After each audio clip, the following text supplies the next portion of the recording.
Road edition. And I'm not driving, which is kind of rare. I'm driving. Craziness. We'll probably have a car wreck. It'll be great.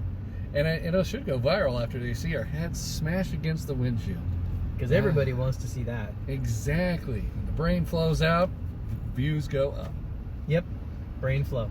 It's the brain flow bump. It is. It is. To your ratings. All right. So we're here today. What are we talking about today? Stonks. That's right. I have no idea. I've never heard that term before until today.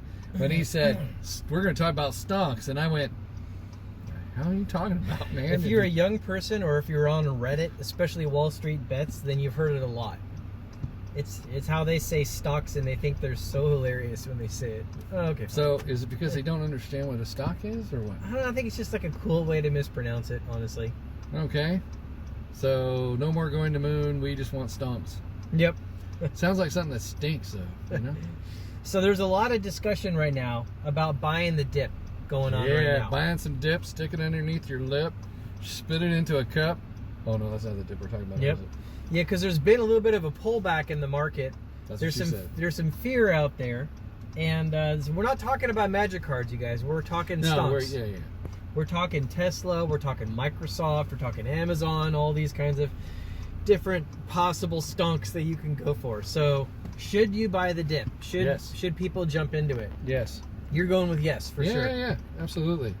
Anytime there's a dip, you got to get in there because dips are just there to make money. So when there's a foreclosing, are you going to say you're not going to go in there and check out the house if it's a good house and it's being foreclosed? You're going to make a bid? So the buy the dip theory implicitly assumes that over time stocks are going to go up. Over time, they should go up. If they have a dividend, that even makes it perfect. Just make sure that's clear. Buy the dip theory means you overall believe stocks are going to go up. Now, historically, that has not always been the case. In fact, there's something called the silent crash, and I would advise you guys to look this up.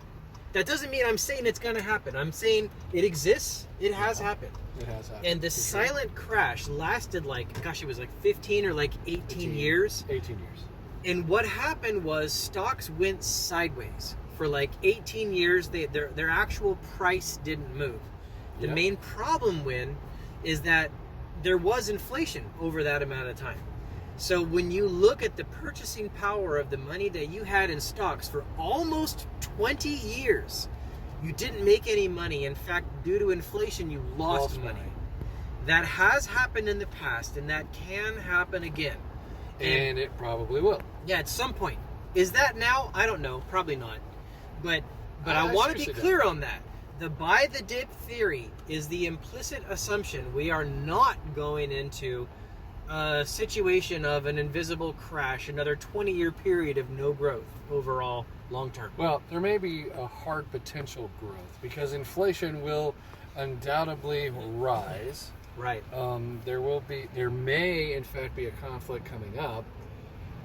So in theory, after that conflict is resolved, there will be a boost in profit revenue.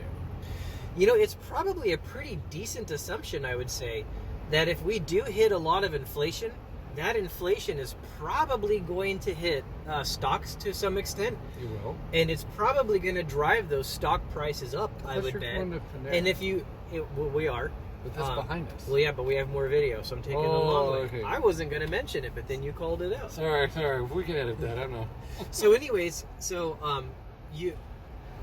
lost my train of thought. Okay, inflation. So inflation, if it does happen, there's reasons why you actually might want to be in stocks, because the stocks might actually track with inflation better than like cash would, for instance. Oh yeah. So yeah, leaving your money as cash in inflationary times might not be as good as stocks. Yeah, but then again, there could be things better than stocks. Leaving anything in cash is stupid during inflationary times. Yeah, the only thing that cash gives you is the ability to be liquid. It's like you're a tiger ready to pounce, but if you spend 20 years waiting to pounce, then you screwed up. Exactly. You want to pounce into something. Yeah. You just can't leave it in cash. That's not acceptable. Yep. You want some liquidity. There's a balance to be had there, basically. There's a balance in the fools. Yeah. So anyways, relating back to this topic, I am I am thinking about buying the dip, but I'm going to put one more thing on it. I'm going to say Edwin is looking at buying the dip, but I am watching the Federal Reserve's actions, and I'm watching the bond market for my signals of when to go buy. Those are the two things I'm tracking that are going to give me the green light. If you want to know something else, he has told me that several times, even before this video, that those are the things that he actually watches all the time. That's right. Yep. If I hear the Federal Reserve come out and say we are not going to raise interest rates, or I hear them say we are going to continue with our asset purchase program, in my eyes, that's a huge green light. If stocks are down, by golly, go buy them. That's a big indicator. And the bond market is something, the way I look at that is I don't care about bonds until bonds are flashing red. Meaning like bond prices are dropping like crazy because inflation is going. That's a big red flag to me as well. But if that's probably not going to happen. So it's more likely just watching what the Fed is doing and saying. I think the Fed is this. Yep. So are you on the same boat there? Yeah, I'm on the same boat. Yeah. But there you go. So yeah, it's a buy the dip situation for Edwin, but waiting for the Federal Reserve to give their green light. And if the Federal Reserve goes the other way, like let's say I don't think they're going to go the other way. Well, probably not. But if they do come out and say, we are going to raise interest rates, like not as in we might, like they come out and say, we are going to raise interest rates like 3 times this year, then for me, that's like, I'm going to sit in cash for a bit. And I'm Foot off the gas. Let's see what happens. Yeah, for sure. Foot off the gas, most important. Yeah. And we're back. Okay. So, yeah, what else, what other thoughts do you have on stock market right now? What else are you watching or tracking? Well, I'm really just watching how things react to the current news media, and I'm actually watching current events. Current events actually keep me in line. You can predict when something's going to happen when something major goes down, such as the Russian-Ukraine thing. Not getting into anything like that with y'all as far as a conversation, but when you watch that, then you know there's a red flag indicator, and you might want to wait for a purchase before a conflict or something big happens. I also watch election results and that kind of stuff because that's also another key indicator of things actually going to transpire that make things go down or up, based on who is elected or who has control of the actual offices. I even actually watch who's getting elected overseas, and that also gives me indicators as well. You know, there's a saying in stock trading that says the market takes the stairs up and it takes the elevator down. And I think there's a lot of validity to that, because when people are afraid, they might sell a very large amount, but when they feel bullish, they buy in little chunks. Yeah. So, yeah, like I'm more likely, if I think there's a fear thing coming up, I'm more likely to sell more. And if I think that there's something bullish, I'm probably going to react the same way, like buying little chunks.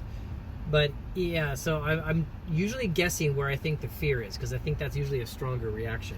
Yeah, fear is the best thing though, because if you know that people are going to be afraid in the future, like for like health and wellness and that kind of stuff, you know where you need to donk off on certain things. Yeah, and that's good, because then you can go back in, and after the fear is settled, then you can just buy it all up. Yep, and it's like instant profit.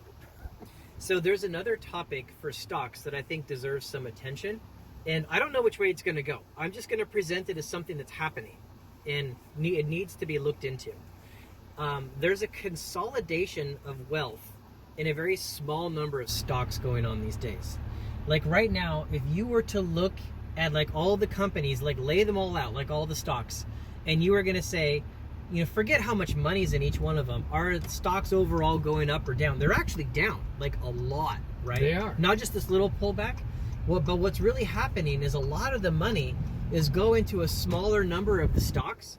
And when you look at an index like the S&P 500 or the Dow Jones, there's times where they're setting a new record, but they're not doing it on the backs of the average stocks. They're doing it like the Dow was top 30, I think. And there's only like 5 or 6 stocks that are like lifting the entire index, and like the other like 25 are all like down actually quite a bit. So that's a really interesting thing actually. And I don't know which direction that's going to go. I don't know if it means those 5 are overvalued or if the other ones are undervalued. I don't know. But I know that that's weird, honestly. Yeah, for me it's not so weird because there's always going to be a small percentage at the top, and the rest is going to be the middle, and the middle will generally exhale every once in a while.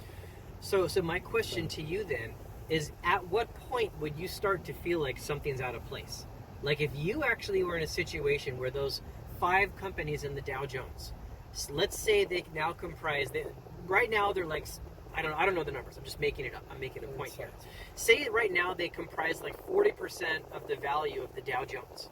Yeah. And we get to a point where now they comprise 90% of the Dow Jones. And the other 25 companies are now 5% of the Dow Jones. Well, remember, Would that be something that makes you worried? Is there a line to cross there? no, because it's an expectation. As things grow, something's going to get bigger than everything else. It's just the way things are. Until that becomes a monopoly and it has to be broken apart.